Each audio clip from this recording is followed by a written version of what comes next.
నమస్కారం. దూరదర్శన్ యాదగిరి వార్తలకు స్వాగతం. నేను మీ రాజ్ కుమార్. ముందుగా ముఖ్యాంశాలు. నియంత్రిత పద్ధతిలో సాగుతోనే రైతులకు లాభమన్న సీఎం కేసీఆర్. ప్రపంచంతో పోటీ పడే గొప్ప స్థాయికి తెలంగాణ రైతులు ఎదగాలని ఆకాంక్ష. వలస కార్మికులు కాలినడకన సొంత రాష్ట్రానికి వెళ్లే దుస్థితి రావద్దన్న కేసీఆర్. ప్రత్యేక బస్సులు రైళ్ల ద్వారా వారిని తరలించాలని అధికారులకు ఆదేశం. రాష్ట్రంలో కొత్తగా 38 కరోనా కేసులు, మరో 5 మరణాలు. తెలంగాణలో 1699కి పెరిగిన పశ్చిమ బెంగాల్, ఒడిశా రాష్ట్రాల్లో తుపాన్ నష్ట తీవ్రతపై ప్రధానమంత్రి ఏరియల్ సర్వే. పశ్చిమ బెంగాల్కు తక్షణ సాయంగా 1000 కోట్లు ప్రకటించిన Narendra Modi. WHO executive board chairman గా పదవీ బాధ్యతలు స్వీకరించిన కేంద్ర ఆరోగ్య శాఖ మంత్రి హర్షవర్ధన్. భారతదేశానికి దక్కిన గౌరవానికి గర్వపడుతున్నానని హర్షం. రాష్ట్రంలో సినిమా షూటింగ్స్, పోస్ట్ ప్రొడక్షన్ కు సీఎం అనుమతి. థియేటర్ల పునఃప్రారంభంపై త్వరలో విధి విధానాలను ప్రకటిస్తామన్న కేసీఆర్. గడిచిన 24 గంటల్లో 6088 కరోనా పాజిటివ్ కేసులు. మొత్తం 1,18,447కు చేరిన బాధితులు. పాకిస్తాన్లో ఇళ్లపై కుప్పకూలిన విమానం. లాహోర్ నుంచి కరాచీ బయలుదేరుతుండగా ప్రమాదం. ఇక వార్తల్లోని వివరాలను చూద్దాం. పశ్చిమ బెంగాల్, ఒడిశా రాష్ట్రాల్లో అంబన్ తుఫాన్ మిగిల్చిన బీభత్సాన్ని ప్రధానమంత్రి నరేంద్ర మోదీ విమానం ద్వారా పరిశీలించారు. ఉదయం ఢిల్లీ నుంచి ప్రత్యేక విమానంలో కోల్కతా చేరుకున్న ప్రధాని ముఖ్యమంత్రి మమతా బెనర్జీతో కలిసి తుపాను ప్రభావిత ప్రాంతాలను పరిశీలించారు. అనంతరం తక్షణ సాయంగా రాష్ట్రానికి 1000 కోట్ల రూపాయలను ప్రకటించారు. కేంద్ర బృందాలు వచ్చి నష్టపరిహారాన్ని సమగ్రంగా సర్వే చేస్తాయని చెప్పారు. పశ్చిమ బెంగాల్ను పునర్నిర్మించేందుకు మమతా బెనర్జీతో కలిసి పనిచేస్తామని ప్రధాని అన్నారు.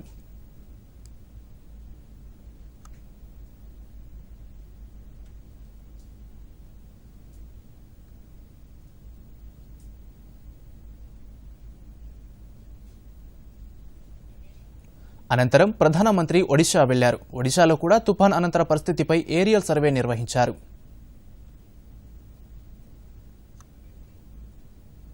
अभी तत्काल जो इस संकट की घड़ी में राज्य सरकार को कठिनाई न हो, इसके लिए एक एडवांस असिस्टेंस के रूप में 1000 करोड़ रुपया भारत सरकार की तरफ से व्यवस्था की जाएगी।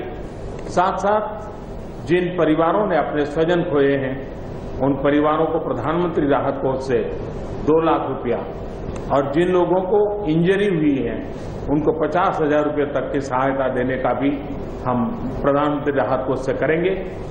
साइक्लोन की संभावनाओं से लेकर के लगातार मैं इससे संबंधित सभी लोगों से संपर्क में था।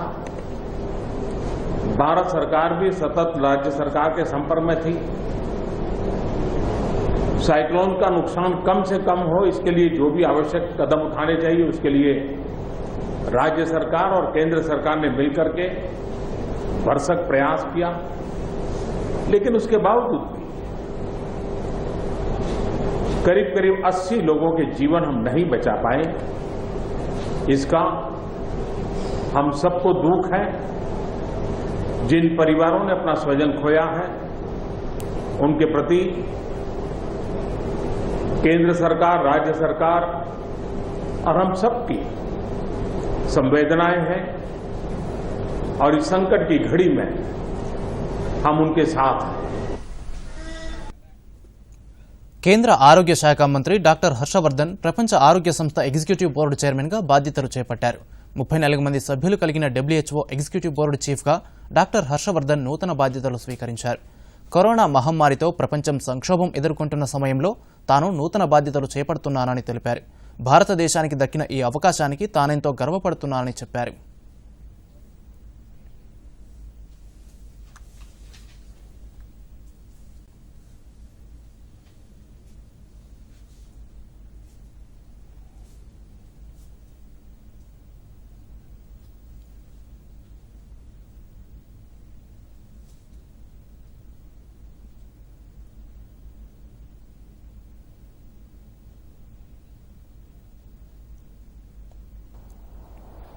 Ladies and gentlemen, I feel deeply honored to have the trust and faith of all of you India and all my countrymen too feel privileged that this honor has been bestowed upon us.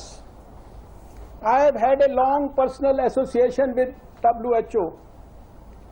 I was privileged to come in contact with the organization way back in the early 90s during the initial years of my public life, when I was personally spearheading many missions in which we journeyed together and built an emotional bond.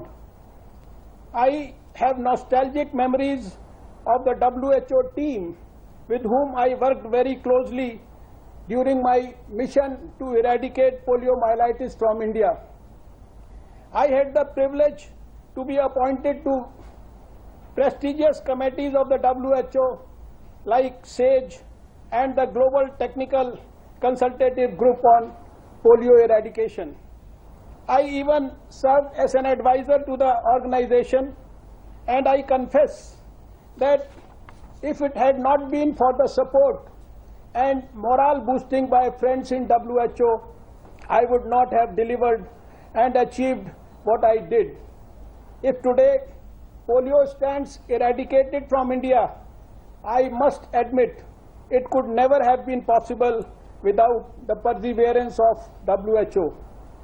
Excellencies, I am aware that I am entering this office at a time of global crisis on account of this pandemic, at a time when we are fighting to simply stay alive, and at a time when we all understand that there are going to be many urgent health challenges in the next 2 decades. All these challenges demand a shared response because these are shared threats requiring shared responsibility to act. Term లోన్లపై మారటోరియంను RBI మరో 90 రోజుల పాటు పొడిగించింది. వడ్డీ రేట్లపై సమీక్షా సమావేశం నిర్వహించిన RBI ఆర్థిక వృద్ధి రేటును పెంచే విధంగా పలు చర్యలు ప్రకటించింది. అందులో భాగంగా రెపో రేటు 4.40 నుంచి 4% తగ్గించింది. అలాగే రివర్స్ రెపో రేటు 3.35% తగ్గించింది. ఆర్బీఐ నిర్ణయంతో తీవ్ర ఒత్తిడిలో ఉన్న పరిశ్రమలకు ఊరట లభించే అవకాశం ఉంది. మార్చ్, ఏప్రిల్లో సిమెంట్, ఉక్కు పరిశ్రమలపై ప్రతికూల ప్రభావం పడిందని, పారిశ్రామికోత్పత్తి 17% మేర పడిపోయిందని RBI governor Shaktikanta Das media సమావేశంలో వివరించారు. మరిన్ని నిధులు అందుబాటులో ఉంచేందుకే రెపో రేటును తగ్గించినట్టు చెప్పారు. లాక్డౌన్ నిబంధనల అమలుపై ద్రవ్యోల్బణం ఆధారపడి ఉండొచ్చని చెప్పారు.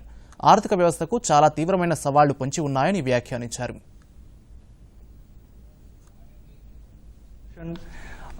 During the deliberations, I would also like to thank my colleagues in the RBI who have been working tirelessly in RBI's fight against COVID-19.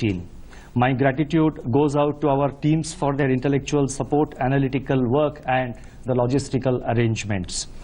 A special word of praise for our team of what is now about 200 officers, staff and service providers who are working unstinted 24/7 in isolation away from their families in order to keep the essential RBI services available to the nation. Once again, I wish to express our admiration for the doctors, the healthcare and medical staff, police, law enforcement agencies, functionaries and personnel of the government, the private sector, banks and other financial institutions who have risen to the occasion day after day through the pandemic to ensure continuity in provision of all essential services. Our deepest gratitude to their families too. I would now like to provide an assessment of the current macroeconomic situation, both global and domestic. By all counts, the macroeconomic and financial conditions are austere. The global economy is inexorably headed into recession. The global manufacturing PMI contracted to an 11-year low in April 2020. The global services PMI recorded its steepest decline in the history of the index. Among advanced economies that have released GDP readings for Q1 of 2020, contractions were in the range of 3.4% to 14.2%. For emerging market economies, the growth rate ranged between 2.9% and -6.8%. భారత్లో corona మహమ్మారి అంతకంతకు విజృంభిస్తోంది. గడిచిన 24 గంటల్లో అత్యధికంగా 6,088 positive కేసులు నిర్ధారణ అయ్యాయి. దీంతో దేశంలో కరోనా బాధితుల సంఖ్య 118,447కు చేరింది. మొత్తం కరోనా మరణాల సంఖ్య 3,583కు చేరిందని కేంద్ర ఆరోగ్య శాఖ వెల్లడించింది. మొత్తం బాధితుల్లో ఇప్పటి వరకు 48,534 మంది కోలుకోగా మరో 66,330 మంది చికిత్స పొందుతున్నారని తెలిపింది. ప్రస్తుతం చికిత్స పొందుతున్న కరోనా బాధితుల్లో 2.94% మందికి అత్యవసర విభాగంలో చికిత్స అందిస్తున్నట్లు కేంద్రం వెల్లడించింది. అంతేకాకుండా దేశంలో కోవిడ్ బాధితుల్లో రికవరీ రేటు దాదాపు 40% ఉందని వెల్లడించింది. కేసులు ఎక్కడ ఎక్కువ నమోదవుతున్నాయో ఆ రాష్ట్రాలపై ప్రత్యేక దృష్టి కేంద్రీకరిస్తున్నట్టు కేంద్ర ఆరోగ్య శాఖ సంయుక్త కమిషనర్ లవ్ అగర్వాల్ తెలిపారు. దేశవ్యాప్తంగా ఉన్న 555 టెస్టింగ్ ల్యాబ్ల ద్వారా ఇప్పటి వరకు 26 లక్షల శాంపిళ్లను పరీక్షించినట్లు భారత వైద్య పరిశోధన మండలి ఐసీఎంఆర్ వెల్లడించింది. గత కొన్ని రోజులుగా ప్రతిరోజు 1,00,000కు పైగా శాంపిళ్లను పరీక్షిస్తున్నట్లు ఐసీఎంఆర్ తెలిపింది. లాక్డౌన్ కారణంగా వాయిదా పడిన సినిమా షూటింగ్స్కు నిర్మాణానంతర కార్యక్రమాలకు తెలంగాణ ప్రభుత్వం అనుమతినిచ్చింది. టాలీవుడ్ సినీ ప్రముఖులు తెలంగాణ ముఖ్యమంత్రి కేసీఆర్ను కలిసి ఈ మేరకు విజ్ఞప్తి చేయడంతో ముఖ్యమంత్రి ఈ నిర్ణయం తీసుకున్నారు. ఈ సందర్భంగా చిత్ర పరిశ్రమ ఎదుర్కొంటున్న కష్టాలను సీఎం కేసీఆర్ దృష్టికి తీసుకెళ్లారు. సినీ పరిశ్రమలోని కార్మికుల కోసం చేపట్టిన సహాయక చర్యలను వివరించారు. షూటింగ్స్కు అనుమతి ఇవ్వాల్సిందిగా కోరగా జూన్ మొదటి వారం నుంచి చిత్రీకరణలు ప్రారంభించుకోవడానికి ప్రభుత్వం అనుమతి ఇస్తుందని కేసీఆర్ తెలిపారు. చిత్రీకరణల అనుమతి, థియేటర్ల పునఃప్రారంభంపై విధి విధానాలను ప్రభుత్వం ప్రకటిస్తుందని, అందుకు అనుగుణంగా నడుచుకోవాలని కేసీఆర్ సూచించారు.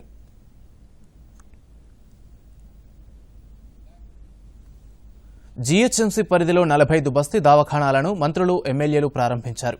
మంత్రులు ఈటెల రాజేందర్, కేటీఆర్, మల్లారెడ్డి ఈ దవాఖానాలను ప్రారంభించారు. ఇప్పటికే జీహెచ్ఎంసీ పరిధిలో 124 బస్తీ దవాఖానాలు సేవలందిస్తుండగా మరో 45 కొత్తగా ఏర్పాటు చేశారు. వందలాది పేదల బస్తీల ముంగిళ్లకే ప్రభుత్వ వైద్యం అందుబాటులోకి వచ్చిందని ఆరోగ్య శాఖ మంత్రి ఈటెల రాజేందర్ అన్నారు.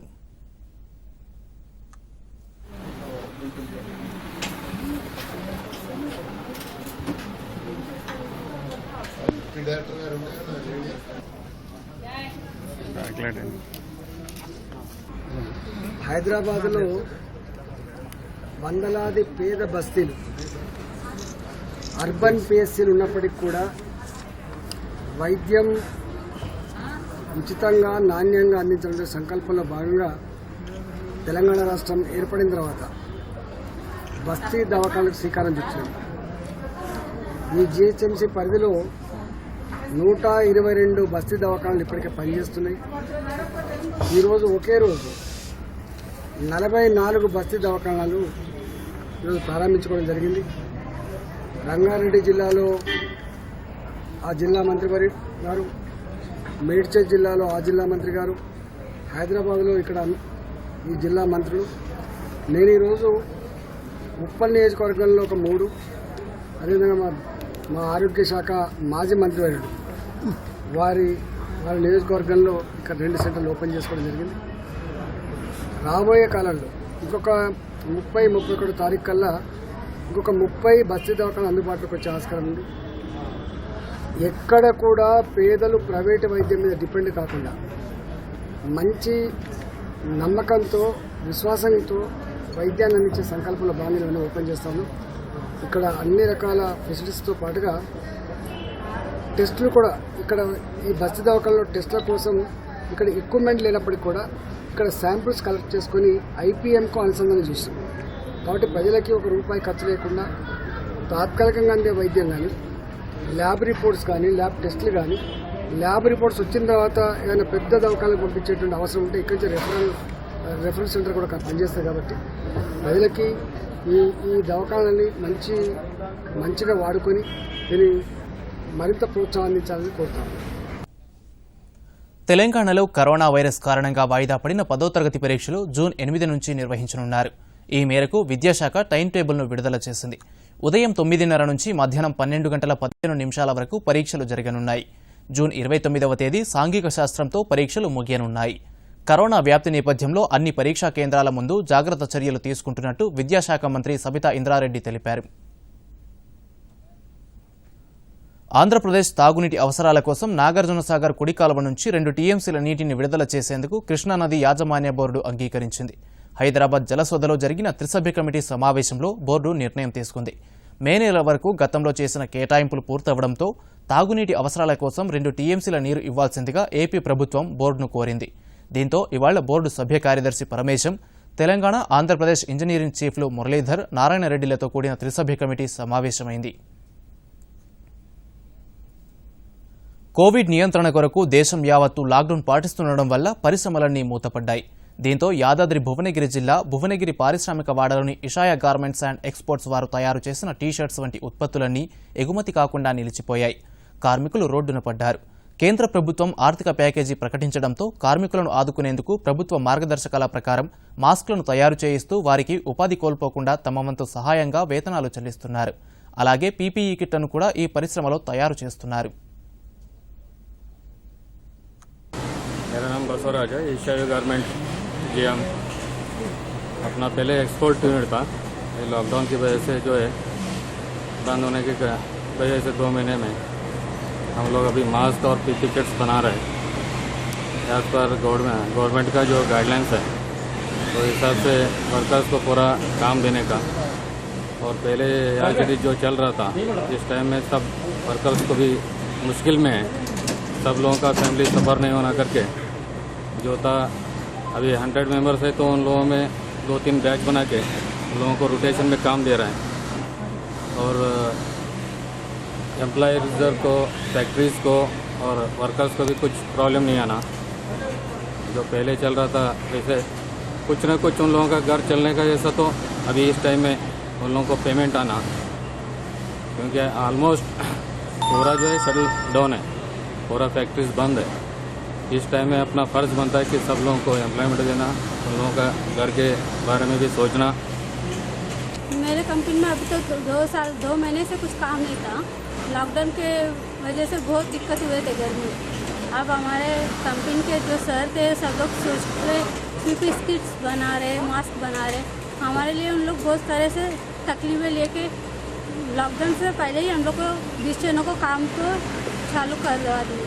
अब तो डिस्टेंस मेंटेन कर रहे हैं, सैनिटाइजर से हाथ धो रहे, सबको बीपी चेक कर रहे, फीवर चेक कर रहे, सब लोग डिस्टेंस मेंटेन कर रहे। 10 मिनट पर 1 घंटे में एक बार हैंड वॉश भी कर रहे। लंच में सब लोग डिस्टेंस अच्छे से मेंटेन कर रहे। मगर దీన్ని ఇటువంటి ఉద్దీపన ప్యాకేజీ మూలంగా ఎంప్లాయ్మెంట్ టెర్మినేట్ చేసే పరిస్థితి ఉన్న కంపెనీస్ ఏవైతే కూడా కొంచెము నగదు లభ్యత పెరగడం మూలంగా ఈ 2-3 నెలలు ఎట్లయినా సరే మేము దాన్ని మేనేజ్ చేసి ఆ తర్వాత ఉన్న ఎంప్లాయీస్ని వాళ్ళని టెర్మినేట్ చేసే అవసరం లేకుండా మేము మేనేజ్ చేసుకోవాలనేసి మేము చాలా ప్రయత్నం చేస్తున్నాం. ఎందుకంటే మా మీద ఆధారపడి ఉన్న వాళ్ళు ఈ 2-3 నెలలు పరిస్థితిని మేము కూడా అర్థం చేసుకుని ఖచ్చితంగా గవర్నమెంట్ చెప్పిన దాని ప్రకారము ఫుల్ సాలరీస్ పే చేస్తున్నాము. చాలా కంపెనీల వరకు ఎవరికైతే చాలా ఆర్థికంగా ఇబ్బందులు ఉన్న కంపెనీ తప్పితే మిగతా వాళ్ళందరూ కూడా ఇన్ టైంలో వాళ్ళకి కావాల్సిన సాలరీస్ అన్ని కూడా పే చేసేసి వాళ్ళని ఆదుకుని ఆ తర్వాత మా దగ్గర నిలబెట్టుకోవాలనేసి మేము చాలా ప్రయత్నం చేస్తున్నాం. దీనికి తోడ్పడడం లాక్డౌన్ కారణంగా ఉపాధి కోల్పోయిన వాళ్లలో వీధి వ్యాపారులు కూడా ఉన్నారు. గత 50 రోజులుగా ఉపాధి లేక వీధి వ్యాపారుల కుటుంబాలు ఎన్నో ఇబ్బందులు పడుతున్నాయి. ఈ నేపథ్యంలో కేంద్ర ఆర్థిక మంత్రి నిర్మలా సీతారామన్ దేశవ్యాప్తంగా ఉన్న 50 లక్షల మంది వీధి వ్యాపారులకు 500 కోట్ల ఆర్థిక ప్యాకేజీ ప్రకటించారు. ఏదైనా వ్యాపారం చేసుకోవడానికి మూలధనంగా 10,000 రూపాయల వరకు రుణం అందిస్తామని తెలిపారు. అందులో భాగంగా తమకు రుణ సహాయం అందుతుందని భద్రాద్రి కొత్తగూడెం జిల్లాలోని వీధి వ్యాపారులు ఆశాభావం వ్యక్తం చేస్తున్నారు. मेरा नाम शेख साजिद। 2 महीने से कुछ काम नहीं, सब्जी बेचता हूँ। सब्जी बेचने के लिए केंद्र उनके लिए 10,000 रुपये लोन दे तुमको को बोले। उसके लिए हम अमरनाथ का बहुत सारे छोटे मोटे व्यापार करने वाले बहुत खुश होते हैं। केंद्र प्रभुत्व अच्छा बात बोला। मेरा होटल का चाय का धंधा है। 2 महीने से धंधा सीधा नहीं चल रहा। लॉकडाउन की वजह से बहुत परेशानियों में हूँ। हमारे को गवर्नमेंट से और केंद्र गवर्नमेंट से, राष्ट्र गवर्नमेंट से आने का फंड क्या तो है तो हमारे को अच्छा होगा। हमारी ज़िंदगियाँ सुधरेंगे, हमारे धंधे अच्छे होंगे। सेंट्रल गवर्नमेंट ने आत्मनिर्भर बंधन पदकम को हमारे को दिया है। वो हमारे को अच्छा दिखा। हमारे को भी वो 10,000 रुपये मिले जैसा पूरे होटल वर्करों को और चाय के दुकानों के गुमस्तों को मिलना बोलकर हम केंद्रों को डिमांड कर रहे हैं। ఆత్మనిర్భర్ భారత్ యోజన 3వ ప్యాకేజీ ఆదిలాబాద్ జిల్లా రైతులకు ఉపయుక్తంగా మారనుంది. వ్యవసాయం దాని అనుబంధ రంగాలను బలోపేతం చేసేందుకు కేంద్రం 1,63,343 కోట్లను కేటాయించింది. అదేవిధంగా ప్రాథమిక వ్యవసాయ సంఘాలు, రైతు ఉత్పత్తి సంఘాలు, వ్యవసాయ పరిశ్రమలు, స్టార్టప్ల ద్వారా గిడ్డంగులు, పంటల శుద్ధి వంటి ప్రాథమిక సౌకర్యాలు కల్పించడానికి 1,00,000 కోట్లతో వ్యవసాయ మౌలిక వసతుల కల్పనా నిధి ప్రభుత్వం ఏర్పాటు చేయనుంది. దీంతో వ్యవసాయాధారిత జిల్లా అయిన ఆదిలాబాద్లోని 1,80,000 మంది రైతులకు ప్రయోజనం చేకూరనుంది. కేంద్ర ప్రభుత్వం ప్రకటించిన ప్యాకేజీ వ్యవసాయ రంగానికి నూతన జవసత్వాలు నింపేలా ఉందని అన్నదాతలు హర్షం వ్యక్తం చేస్తున్నారు. तहत जो 20 लाख करोड़ रुपए जो सैंक्शन किए, उस 20 लाख करोड़ के वजह से पिछड़ा हुआ आदिलाबाद डिस्ट्रिक्ट होने दो, यहाँ पर जो कंस्ट्रक्शन वर्क होने दो, बाकी जो लेबर का होने दो, स्मॉल स्केल इंडस्ट्रीज होने दो, काश्तकार होने दो, जो मुद्रा लोन लिए हुए छोटे मोटे व्यापारी होने दो, जनधन खाता जिन्हें है उनको भी इसका जो फायदा है उनके अकाउंट में पैसे गिर रहे, ऐसा हर एक चीज उन्होंने सोचकर जीडीपी से 10 गुना यानी कि उसके 20 लाख करोड़ रुपए सैंक्शन करके इसको जो बढ़ावे दिए, उनका एक ही है सपना है आत्मनिर्भर भारत। स्वदेशी वस्तु को बढ़ावा दो, स्वदेशी में तैयार हुआ है वस्तु आप उसको खरीदने का कोशिश करो। जब अपना पैसा अपने देश में रहेगा तो ऑटोमेटिक आप सब जनों सब लोगों को इसका फायदा होगा। उसी तरह सब लोगों का फायदा ही देश का फायदा है। కేంద్ర ప్రభుత్వం చిన్న చిన్న వ్యాపారాలు చేసుకుని జీవనం సాగించే చిరు వ్యాపారులను ఆదుకోవడానికి ఆత్మనిర్భర్ భారత్ ప్యాకేజీలో చోటు కల్పించడం పట్ల చిరు వ్యాపారులు ఆనందం వ్యక్తం చేస్తున్నారు. ప్రభుత్వం ప్రకటించిన విధంగా 10,000 ఆర్థిక రుణాన్ని త్వరగా మంజూరు చేసి తమను ఆదుకోవాలని నల్గొండ కిరాణా కూరగాయల వ్యాపారులు కోరుతున్నారు. ఈ పథకం వల్ల గ్రామాల్లో, పట్టణాల్లో నివసించే చాలా కుటుంబాలకు లబ్ధి చేకూరనుంది. ప్రభుత్వం ప్రకటించినటువంటి 20 లక్షల కోట్ల ప్యాకేజీ భాగంగా మాలాంటి చిరు వ్యాపారులకు ఇది చాలా బాగుంటుంది. అయితే దీన్ని త్వరగా ఇచ్చే ఆలోచన చేస్తే బాగుంటుంది. మాకు కూడా మా కుటుంబాలు కూడా కొన్ని బాగుపడతాయి. కొంచెం బ్యాంకు లోన్ కానీ ఏదైనా సౌకర్యం తొందరగా కల్పిస్తే బాగుంటుందని. ఈ కరోనా రావడం వల్ల ఇంతకుముందు వచ్చినట్టు షాప్ దగ్గరికి జనాలు రావట్లేరండి. మా వ్యాపారం కూడా చాలా బాగా దెబ్బతిన్నది. ఇంతకుముందు లాగా లేదండి. మాకు కేంద్ర ప్రభుత్వం ఇచ్చే 10,000 రూపాయల ఆర్థిక సహాయం కూడా మాకు చాలా బాగుంటుంది. ప్రపంచవ్యాప్తంగా కరోనా వైరస్ వ్యాప్తి చెందింది. అలాగే భారతదేశానికి ఇట్లా కరోనా గత 3-4 నెలల నుంచి భారతదేశానికి ఇట్లా కరోనా వ్యాప్తి మహమ్మారి మన భారతదేశంలో ఇట్లా ఉంది. ఈ కరోనా వల్ల చాలా వరకు బిజినెస్లు చాలా వరకు దెబ్బతిన్నాయి. అలాగే చిరు వ్యాపారస్తులు బాగా దెబ్బతిన్నారు. ఈ చిరు వ్యాపారస్తులని దృష్టిలో పెట్టుకొని కేంద్ర ప్రభుత్వం మనకు ఆర్థిక సహాయం అందిస్తుంది. రిలీజ్ చేసిన దాంట్లో చిరు వ్యాపారస్తులకు ప్రతి ఒక్కరికి 10,000 చొప్పున ఇస్తున్నారు. అలాగే చిరు వ్యాపారస్తులకు 10,000 ఇవ్వడం వల్ల వ్యాపారస్తులు బాగా అభివృద్ధి చెందుతారని మేము అనుకుంటున్నాం. ఈ కేంద్ర కోవిడ్-19 వైరస్ గురించి ప్రజలలో పాతుకుపోతున్న అనవసర భయాందోళనల్ని తొలగించాలని కేంద్ర ఆరోగ్య మంత్రిత్వ శాఖ తెలిపింది. డాక్టర్లు, నర్సులు, ఆరోగ్య కార్యకర్తల పట్ల సానుభూతి కలిగి ఉండాలని వెల్లడించింది. వారంతా తమ ప్రాణాలు పణంగా పెట్టి కోవిడ్ వ్యాధిగ్రస్తులకు సేవలందిస్తున్నారని, మనమంతా భారత రక్షకులకు మన ప్రోద్బలం అందించాలని సూచించింది. మనం ఇంట్లో సురక్షితంగా ఉన్న వేళ నిరంతరం ఆరోగ్య కార్యకర్తలు మనకు రక్షణగా ఉంటున్నారని, కోవిడ్ వ్యాధిగ్రస్తుల సేవలో ఉంటున్న వైద్యులు, ఇతర సిబ్బంది ముందు వరుసలో పోరాడే యోధులని, వారి పట్ల హింస, విచక్షణ తగదని ఆరోగ్య మంత్రిత్వ శాఖ ప్రజలకు విజ్ఞప్తి చేసింది. డాక్టర్లు, నర్సులు, సముదాయ ఆరోగ్య కార్యకర్తలకు ప్రోత్సాహం అందించాలని, వారి పట్ల సానుభూతిని ప్రదర్శించాలని ఆరోగ్య మంత్రిత్వ శాఖ ప్రజలను కోరింది. మన రక్షకులైన వ్యక్తులపై జరిగే హింసాకాండను, విచక్షణను మనమంతా సామూహికంగా ఖండించాలని కోరింది. కోవిడ్ వ్యాధిగ్రస్తులు భయపడనవసరం లేదని, 80% మంది ఆరోగ్యవంతులవుతారని తెలిపింది. రోగాన్ని నిర్మూలించాలి, రోగంతో పోరాడాలి, రోగితో కాదు, ఎవరికైనా కోవిడ్-19 రావచ్చు, ఒకరిని నిందించి ప్రయోజనం లేదు అని ఆరోగ్య మంత్రిత్వ శాఖ సూచించింది. ఏకాంతంలో ఉన్న వ్యక్తుల పట్ల, వారి కుటుంబీకుల పట్ల సానుభూతి ప్రదర్శించాలని, కోవిడ్-19 నుంచి బయటపడిన వ్యక్తుల విజయగాథల్ని ప్రచారం చేయాలని, వారిని విజేతలుగా సన్మానించాలని సూచించింది. కోవిడ్ నుంచి కోలుకుని ఆరోగ్యవంతులైన వ్యక్తుల్లో వైరస్ ఉండదని, అందువల్ల వారి నుంచి వ్యాధి ఎవరికీ సంక్రమించదని వెల్లడించింది.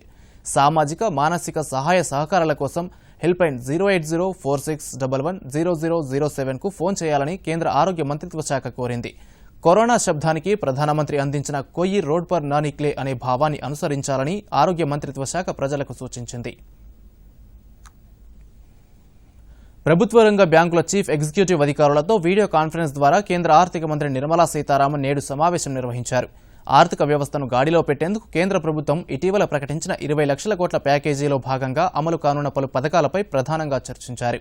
రుణాల జారీ, తగ్గిన వడ్డీ రేట్ల ప్రయోజనం బదలాయింపు, మారటోరియం వంటి పలు ఇతరత్ర అంశాలపై ఆర్థిక మంత్రి నిర్మలా సీతారామన్ వారితో సమావేశంలో చర్చకు వచ్చాయి.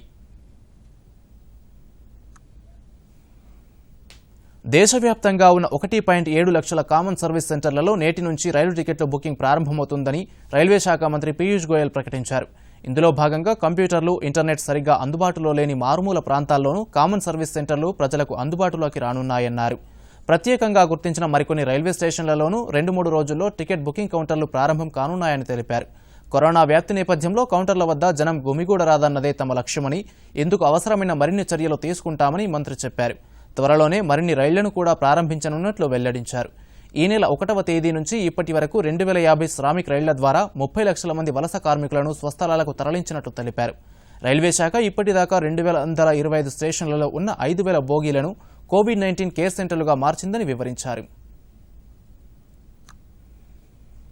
రంగారెడ్డి జిల్లాలోని చెరువులపై సమగ్ర నివేదిక ఇవ్వాలని తెలంగాణ ప్రభుత్వాన్ని జాతీయ హరిత ట్రైబ్యునల్ ఆదేశించింది. నార్సింగి చెరువులో ఆక్రమణలు తొలగించి బాధ్యులపై చర్యలు తీసుకోవాలంటూ పర్యావరణవేత్త డాక్టర్ లుబ్నా సారస్వత్ దాఖలు చేసిన పిటిషన్పై ఆన్లైన్ ద్వారా విచారణ జరిపిన ఎన్జీటీ ఈ మేరకు ఆదేశాలు జారీ చేసింది. చెరువులో ఆక్రమణలు తొలగించి బాధ్యులపై చర్యలు తీసుకోవాలంటూ జాతీయ హరిత ట్రైబ్యునల్ రంగారెడ్డి జిల్లా కలెక్టర్ను ఆదేశించినట్టు పిటిషనర్ వివరించారు. రియల్ ఎస్టేట్ డెవలపర్లు చెరువులను ఆక్రమిస్తున్నట్టు క్షేత్రస్థాయిలో గుర్తించినట్టు ఆమె తెలిపారు. గూగుల్ ఎర్త్ ఉపయోగించి చేసిన డిజిటల్ సర్వే ప్రకారం ఈ ఆక్రమణలు 2016లోనే ప్రారంభమయ్యాయని వివరించారు. ఈ పిటిషన్పై తదుపరి విచారణ సెప్టెంబర్ 8కి గ్రీన్ ట్రైబ్యునల్ వాయిదా వేసింది.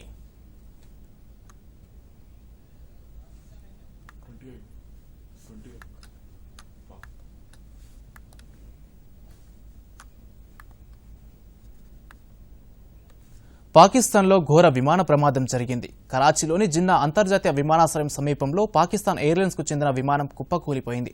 విమానాశ్రయానికి 4 కిలోమీటర్ల దూరంలో మలీర్లోని ఓ మోడల్ కాలనీ వద్ద ఈ దుర్ఘటన చోటు చేసుకుంది. లాహోర్ నుంచి కరాచీకి వస్తున్న A320 విమానంలో 99 మంది ప్రయాణికులు, 9 మంది సిబ్బంది ఉన్నట్టు సమాచారం. జనావాసాల మధ్య ఈ విమానం కుప్పకూలిపోవడంతో మృతుల సంఖ్య భారీగా ఉండే అవకాశం ఉంది.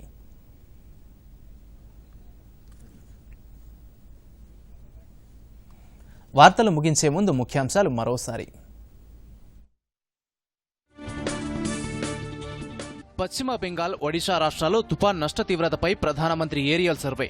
పశ్చిమ బెంగాల్కు తక్షణ సాయంగా 1000 కోట్లు ప్రకటించిన Narendra Modi. WHO executive board చైర్మన్గా పదవీ బాధ్యతలు స్వీకరించిన కేంద్ర ఆరోగ్య శాఖ మంత్రి హర్షవర్ధన్. భారతదేశానికి దక్కిన గౌరవానికి గర్వపడుతున్నానని హర్షం. రాష్ట్రంలో సినిమా షూటింగ్స్, పోస్ట్ ప్రొడక్షన్కు సీఎం అనుమతి. థియేటర్ల పునఃప్రారంభంపై త్వరలో విధి విధానాలను ప్రకటిస్తామన్న కేసీఆర్. గడిచిన 24 గంటల్లో 6088 కరోనా పాజిటివ్ కేసులు. మొత్తం 1,18,447కు చేరిన బాధితులు. పాకిస్తాన్లో ఇళ్లపై కుప్పకూలిన విమానం. లాహోర్ నుంచి కరాచీ బయలుదేరుతుండగా ప్రమాదం.